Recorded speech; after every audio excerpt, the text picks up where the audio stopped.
안녕하십니까. 2023년 12월 26일 최병무의 팩트 시작하겠습니다. 요새 뭐 국민의힘이든 민주당이든 이제 총선을 100일 조금 넘게 남겨놓고 있는 시점에 공천이 가장 큰 관심사죠. 뭐 국회의원들은 공천을 받아서 국회의원 배지를 달기 위해서 정치를 하는 거니까.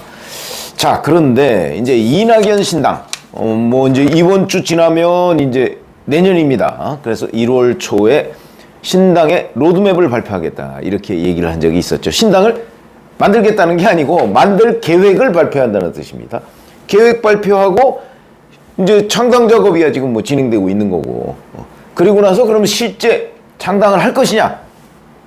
제가 거기에는 물음표를 몇 개 쳐놓은 적이 있었죠. 그게 왜 그러냐면 딜이 오가고 있을 가능성이 굉장히 높기 때문에 이런 건데, 자 어찌됐든 간에 이낙연 신당이 만약에 만들어졌을 경우에 누가 출마할 것이냐. 왜냐면 현재까지는 이낙연 신당에 내가 참여하겠다 이렇게 얘기한 현역 의원 단 한 명도 없습니다. 이낙연계 꽤 여러 명이죠. 그런데도 현역 의원 중에는 단 한 명도 내가 이낙연 신당에 만약에 그게 탄생을 한다면 합류하겠다 단 한 사람도 없습니다. 그리고 원외 중에서도 뭐 얘기하는 사람이 거의 없습니다. 그러나 제가 오늘 말씀드리려고 하는 내용은 예비군은 늘어나고 있다. 예비군은 언제든지 동원 가능한 거 아닙니까? 자, 우선 친명 핵심인 조정식 사무총장한테 도전장을 냈던 김윤식 전 시흥시장. 이 사람 공천 부적격 판정을 받았습니다. 그러면 이제 아예 경선에도 못 나오는 겁니다. 지금 뭐 탈당해서 무소속으로 출마하겠다 뭐 이런 얘기를 지금 하고 있는데, 이 사람 만약에 이낙연 신당이 탄생을 한다면 뭐 합류할 가능성이 100%죠. 무소속하고 정당 소속은 그 선거운동을 하는 그 범위에 굉장한 차이가 있거든요. 뿐만 아니고 친명 한준호 의원한테 도전장을 냈던 최성 전 고양시장, 여기가 고양시 을입니다. 여기도 부적격을 받았죠. 그러니까 이 사람도 이제 자유로워졌습니다. 그러면 이제 고양시 을에 내가 출마하겠다라고 한다면 결국은 그 본인도 이낙연 신당에 합류할 가능성이 뭐 거의 100%다 이렇게 보시면 되겠습니다. 이낙연 신당이 만들어진다면.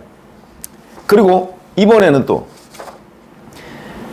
그 민주당의 광주 광산갑 이용빈 의원이라고 있는데요.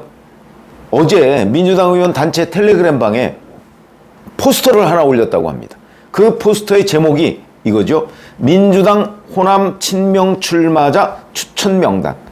그러니까 그 친명계 중에서 민주당은 뭐 그 호남에서는 한 명 이용호 의원 지역 빼놓고서는 싹쓸이를 했으니까 그 지역에 다 현역 의원들이 있을 거 아니겠습니까?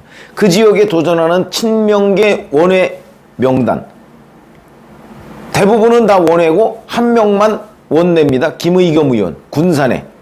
거기는 비례대표니까 이런 경우 이제 올려놓고 이용빈 의원이 이렇게 얘기했답니다. 치졸한 민주당 텃밭 호남의 창피한 현실 뭐 이러면서 친명, 진명, 찐명, 비명, 반명 무슨 짓이냐. 오직 당대표와 함께 죽을 각오로 민주당과 민주주의를 지키기 위해 싸우는 사람들 피눈물 나게 하지 말자. 자기 지역구 노리지 말라 이런 얘기입니다. 자, 그러면서 이 포스터에 등장한 이제 지역이 뭐 전북 전주을, 익산을, 군산, 광주, 동남갑, 서구갑, 그다음에 서구을, 광산갑, 전남 목포, 여수을, 뭐 순천, 완도, 진도, 해남, 담양, 뭐 영암, 한평, 장성 뭐 이 해서 12개 지역구에 출마를 준비 중인 친명계 인사들의 이름, 사진 뭐 이런 것들이 이제 그 포스터에 올라와 있다는 거죠. 이 사람들이 민주당의 호남 현역 의원들 지역에 도전한다 이런 뜻입니다. 다 친명이죠. 자, 이렇게 되면 이 중에 그러니까 이 도전자인 친명과 방어자인 호남의 현역 의원 둘 중에 하나는 떨어져야 됩니다. 둘 중에 하나는 공천을 못 받는다고 봐야죠. 그럼 여기서 이제 문제는 어디에 있냐면 경선까지 가느냐, 아니면 경선 전에 이런 공천 부적격 뭐 이런 걸로, 아니면 등등 다른 이유로 탈락하느냐, 여기에 따라서 좀 차이가 있습니다. 만약에 경선까지 간다면 경선에서 떨어지면 출마를 못하죠. 그럼 법에 그렇게 돼 있습니다. 출마를 못합니다.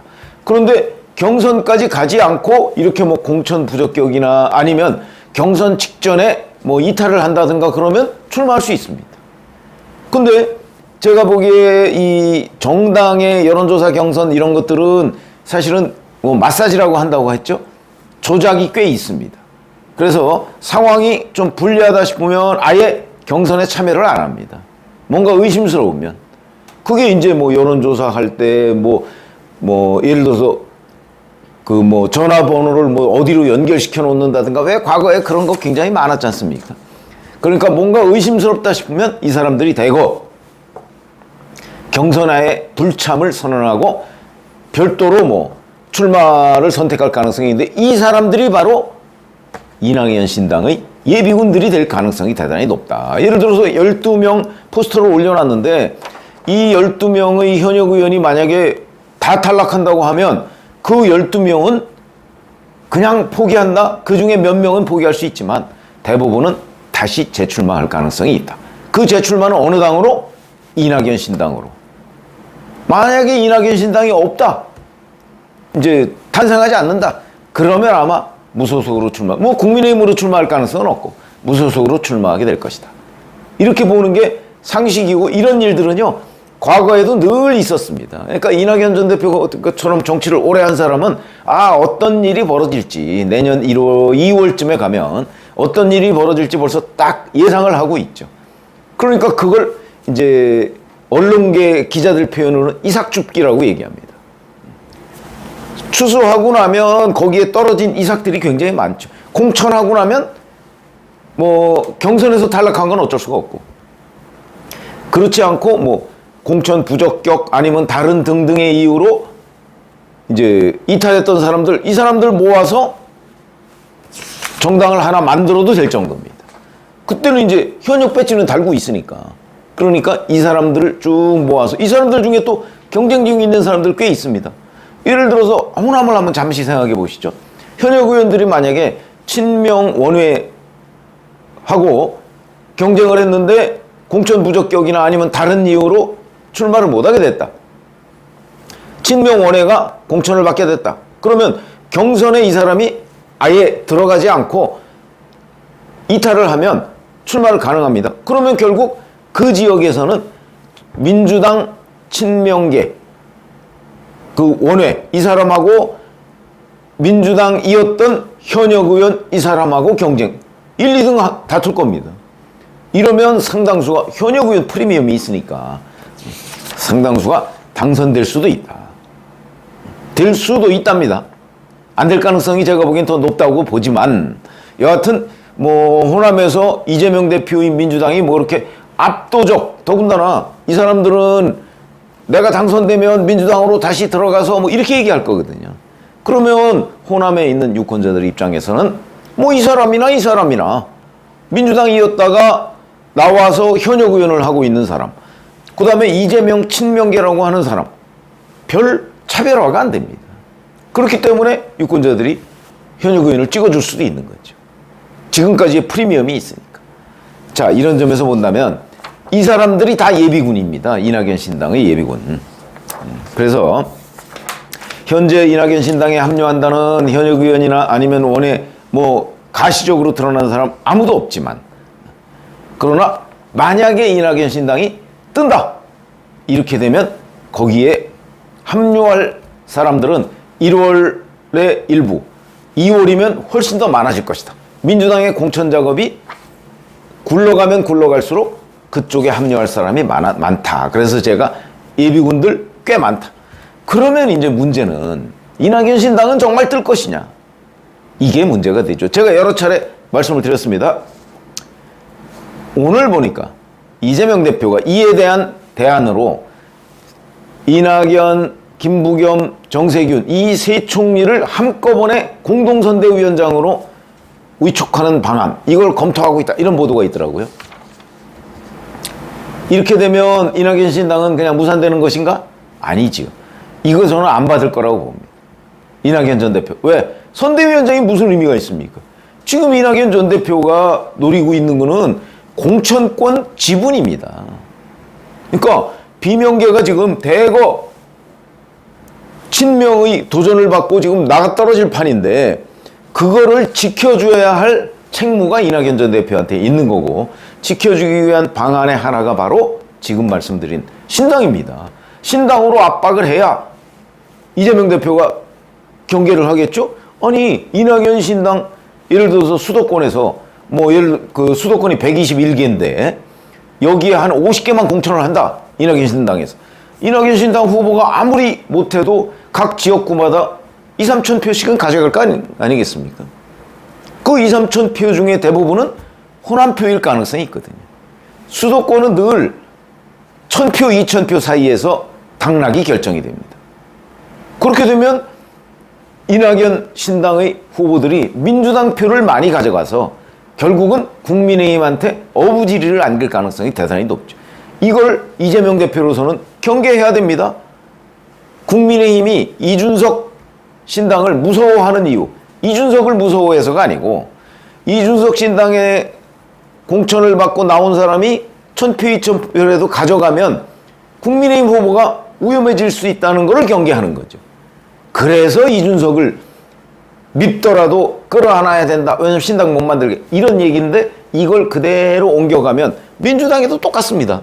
이낙연 신당을 이낙연 전 대표가 수도권에서 석권할 거야. 이래서 무서워하는 게 아니고 이낙연 신당 후보가 2,000표, 3,000표라도 가져가면 민주당 후보가 수도권에서 어려워진다는 거죠. 그래서 지금 이재명 대표도 대이낙연 대책을 세우고 있는 겁니다. 저는 그 관점에서 보고 있기 때문에 그러나 어찌됐든 간에 오늘 아침에 정세균 전 총리하고 이낙연 전 대표가 조찬을 한다고 합니다. 제가 보건대 전체적인 흐름은 김부겸 정세균 전 총리가 이재명 이낙연 사이의 중재자 역할을 하는 걸로 보입니다. 만약에 그 중재가 성공하면 이낙연 신당은 띄우지 않는 거고 실패한다면 이낙연 신당이 나오게 되는데 여하튼 나오게 되면 그 예비군은 지금 가시화되고 있다. 여기에 김윤식, 최성 전 시장 이런 사람들 말고서도 지금 1월, 2월쯤 되면 여기에 뜬 많은 사람들, 이 사람들이 신당의 예비군이 될 것이다 하는 거죠. 그렇게 되면 이 사람들은 이제 수도권에 나오면 자기들의 당선 가능성보다는 민주당 후보의 낙선 가능성을 높이는 효과, 호남에서는 당선 가능성이 있는 이런 경우라고 저는 보여집니다. 그래서 이낙연 신당의 예비군 지금은 현재 김윤식, 최성 전 시장밖에 없는 듯이 보이지만 1월에 가면 더 많아질 것이고 2월에 가면 무더기로 될 것이다. 다만 이낙연 신당이 그때까지 정말 뜰 것이냐 말 것이냐 이거는 거의 벼랑 끝 대치라고 보여지거든요. 그 중에 이제 김부겸 전 총리와 정세균 전 총리의 중재 노력, 그 중재 노력의 핵심은 겉으로 표현은 안 하지만 공천권입니다. 누구를 어떻게 공천하느냐. 자, 친명을 일부 이재명 대표가 양보하느냐 아니냐 여기에 달려 있는 거죠. 그래서 이낙연 신당의 예비군들은 아주 많아질 것이다. 내년 2월이 되면 이렇게 말씀을 드립니다. 고맙습니다.